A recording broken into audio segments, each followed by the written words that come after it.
coil off of an LS1 style engine, V8 engine. It's a coil on plug. Basically, it's integrated with the electronics for the coil controller built into the coil. And with this, you basically have to apply 12 volts to it and a control signal, and it's got the driver amplifier. It's all self-contained in this one unit here. If you look here, this point right here is the high tension output that goes to the spark plug, and there are 4 pins inside of this connector that slides on right here. The side on this side is where you apply 12 volts, this pin right here. This side right here is power return. That's the return you apply back right to your negative side of your battery or to your engine block. This pin right here, hard to see on here, but it's in there, is for TTL control, 5 volt signal to dwell the coil, and falling edge will fire it. So basically you leave it at 0 volts, you raise it to 5 volts, it'll start charging up the coil, and then so many milliseconds later, about 5 milliseconds, when you snap it down to 0, you get a spark out of this point here. This third terminal here, it's really the second one from the left, is signal return. That is your 0 volts back to the engine ECU. So again, all the way over to the left is high current return. Second pin is low current return back to electronics. Third pin is the TTL control, 5 volts to 0. It actually dwells the coil, fires it. And then for fourth pin over here is 12 volts. It goes right back to the battery. That's all it takes to drive this coil here. This is an LS1 style. And we'll go over here and look at an LS2 style. This is for the LS2 engines. Much more powerful coil than the LS1. Same pin out on the back here. The connector's different, but the ordering of the pins are the same, just like for the LS1. And your high tension's out right here. It's physically a small coil, but it packs a larger current density and energy storage than the LS1. Third coil, I like to call the Yukon coil. It, same pin out as the LS2, same connector as the LS2. It's got a heat sink back here. Actually, it's needed for this coil. It's pretty high output. Package is a little longer this way. High tension output. It comes with a little clamp style for mounting, and this is used on Yukons, Trailblazers, and in fact, for LS2 style coils, those are part numbers right there. General Motors part numbers. D580 is what it's known as. 1997 and 2005 Corvette GTOs, styles like that of engines. For the Yukon style coil, so if we get this in focus here, Wells C251, standard UF262 coil, and different General Motors part numbers. D585 is what it's known for. Used in Cadillacs, Yukons, Trailblazers. This is a pretty hot coil. The LS2 is no slouch either. LS1's okay, but what I have found, it's a little twitchy for control, so I kind of steer away from them. You can use them. However, you can get these coils aftermarket, eBay, places like that, for the same cost as an LS1. Same thing for this. This is sort of a sleeper coil. Not many people know about this one, but it's pretty impressive, and we're going to test it right now in a second. Is a millisecond pulse generator. So we'll zoom in here. We actually have to drive the ignition coils with a TTL signal, and we want to be able to control the dwell cycle and the frequency. So we have a knob here for the frequency, and we have a knob here to control the dwell, labeled. This generates a TTL signal that goes to connector either for an LS1 style coil right here, or the LS2 style coil, or Yukon coils. Okay, moving over here, so we'll zoom out here so you can get a better look at it, is the actual torture device for spark plug. Starts off here with the ignition coil. You get secondary lead, goes through this donut looking thing here, which is a current transformer. This actually will tell me the current instantaneous on the secondary before spark is initiated. During the spark, we can see the whole phase on the oscilloscope, which we have traced up over here. We also have a huge 100 megohm power resistor in series with a 100k ohm resistor. The voltage across the 100k ohm resistor is monitored on this channel, channel number 2 on an oscilloscope. So now I can look at the secondary voltage as well and the secondary current. And this third thing is a regular spark plug where the bent over side terminal has been snipped off, so you only have a center terminal. And this sort of a torture device where taking a micrometer, cut off this end, and put a mount for holding a spark plug. And what we end up having is an adjustable gap. Let's see if we can get a little focus here. You have an adjustable gap where I can twist the micrometer gauge, there's actually a dial here, and adjust the amount of gap that the spark plug will see. So this is the return back to ground for the spark plug. Nice setup because they can then dial in different gap settings really fast and see the changes in the coil and of the secondary voltage and secondary current. And we're going to test one in about a second. LS2 mounted up on the test jig right here. We have our pulse generator, we have our scope sitting up here, and we have the device to measure the current and the secondary voltage, and we can adjust the gap to what we want. You may ask, why aren't we testing the LS1 coil first? Truth be known, I blew it up. I don't know what I did to it, did something to it, it doesn't work anymore. Probably because of all the wires I have laying around here on this setup. You can see the wires are kind of jumbled. It's really kind of a torture test for the ignition coil. You want to keep your control wires separated from your power wires, especially your ground returns. Don't know what happened, but I toasted it. So it's a paperweight now. It's pretty paperweight. But I can tell you on the LS2 coil, I was seeing about 30% in secondary energy, mainly in the current, controlled over compared over the LS1 coil. So my money would go to the LS2 coil and maybe over to the Yukon coil. So we'll test the LS2 coil first. All I need to do is turn on the pulse generator. Listen up, you can hear the clicking of the spark plug. Let's twist this over here. Can't really see the spark plug very well, the gap. Let's see. You can twist this so we can see some sparking going on. There's your spark. And this is set at 30 thousandths gap, so let's back down here. And let's see if we can train the camera on the scope and zoom it in and get a good picture of it. Do some testing. Apologize for the camera work because I know nothing about cameras, and it shows. But we'll try this. Let's see what this does. Let's tighten it up a little better. It doesn't jitter around so much. Lovely. There we go. Try to see if we can get the picture just a little bit better here. What's going on?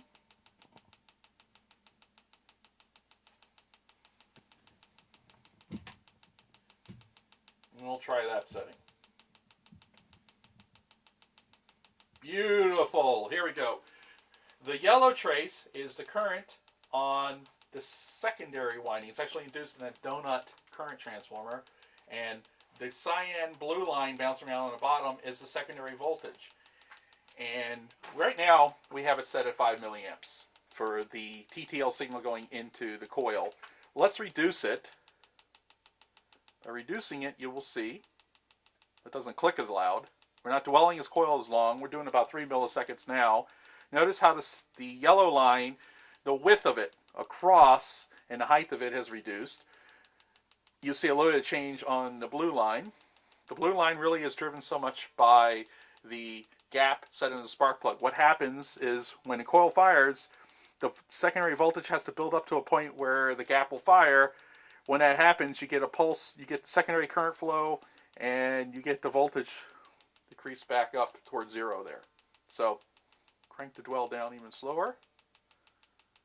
And we actually lose it altogether because I need to set the level of the scope a little lower here.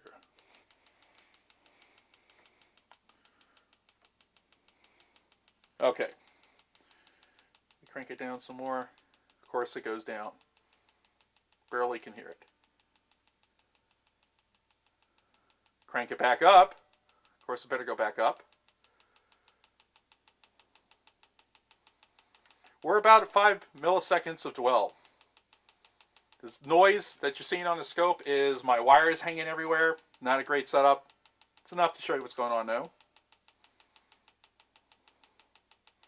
Increasing the dwell. We're at 10 milliseconds. Notice between 5 and 10, you're not getting any more bang for your buck out of this. Secondary current's not going up. Your voltage really isn't changing. We're back 7 milliseconds. 6 milli. That's about 5 there. If we go below 5, we start seeing the drop off. So about 5 is optimal setup here. We're about 14.5 volts here on the power supply. Now, what we get on the readings is this is 5 millivolts per division. And I don't know, we're getting about about 12 millivolts for the current on the peak. This results to about 120 milliamps on the secondary current. So basically, at this point here, the coil secondary current is 120 milliamps. And of course, it ramps down to 0 after the spark happens. On the blue, from 30,000 to 60,000. We shut it off.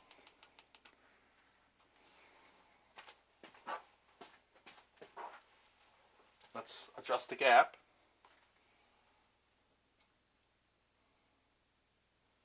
Turn it back on. Louder. Most important thing to see how the voltage here, the difference is greater. So a wider gap takes more initial voltage to jump the gap and ramp down to here. You get pretty much the same secondary current. It's pretty noisy right here. From all the crosstalk, it's not a great setup, but it gets the point across here. And important also to note is on the time here, we're running 1 millisecond to division. So about 1.5 milliseconds is the burn time. That's the current time before you get an extinguishment right here. So that's 1.5 milliseconds. Actually, the arc actually glowing. Let's move this to a higher gap. Turn it off so I don't get electrocuted. 1/10 of an inch. As you can see, the blues move down even a little bit more. So that's the setup for the LS1 coil. Let's mount the Yukon coil. First test on the LS2 coil. Let's turn it on. First thing I notice is the sound is a little different of the spark.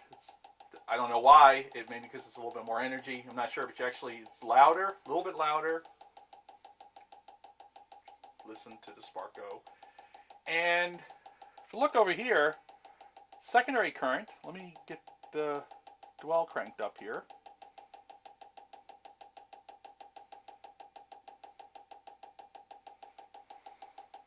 I'm bouncing around so much. Well, we notice here that the duration of the current is longer here. It's almost 2 divisions. Hard to see on here. It's almost 2 divisions. And we still get the nice pulse of the secondary, and the secondary current's a little bit higher here than compared to the LS1 coil. Not much, but just a little bit. We can decrease the dwell, increase the dwell. So if that's 5, increase it even higher. It's about 9. You don't get much bang for the buck. Again, about 5 is sort of the optimal point for that coil. So just like for the LS2, the Yukon coil set it at 5 milliseconds for dwell. That's a good number.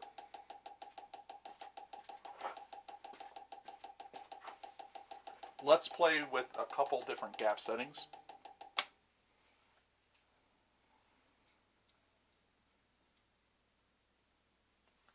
$60,000.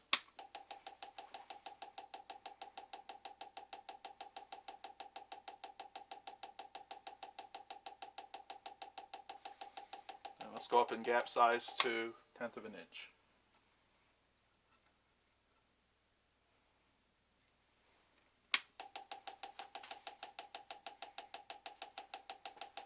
quite a difference in sound compared to the LS2 coil, and you get some longer discharge current times right there. Quite interesting. And we can adjust the gap even further on this coil.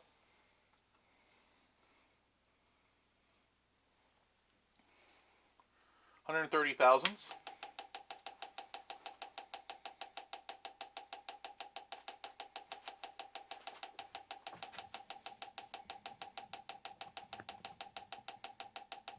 Zoom it out, try to look at the spark here.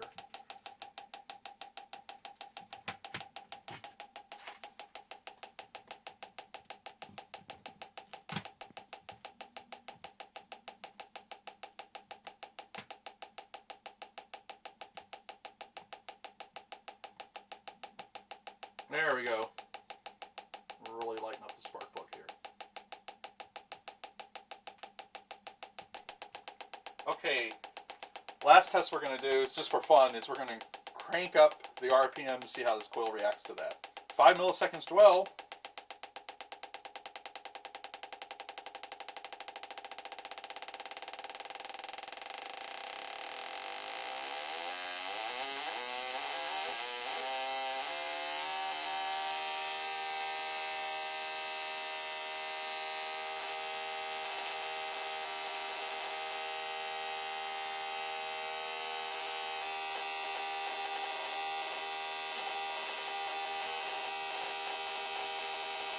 That's the Yukon coil.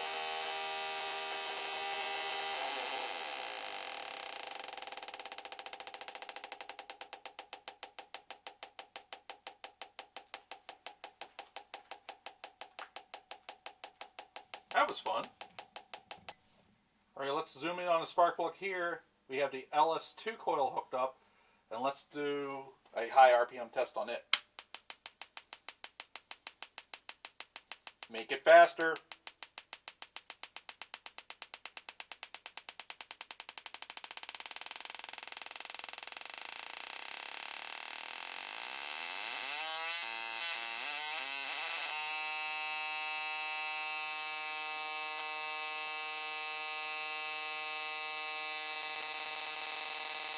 Alright, we're getting noise in it. Cross-coupling noise from the wires.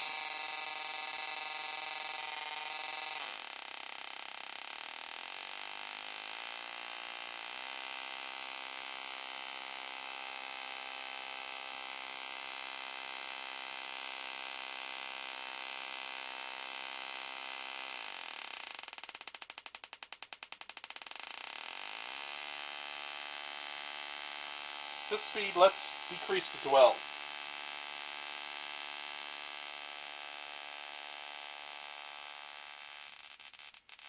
Start losing it there. Increase the dwell.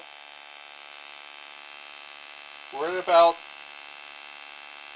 5 milliseconds right here. Increase it. Not really doing much. And about 5 is where we should be with this coil.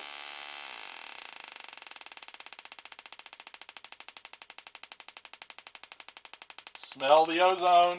Great.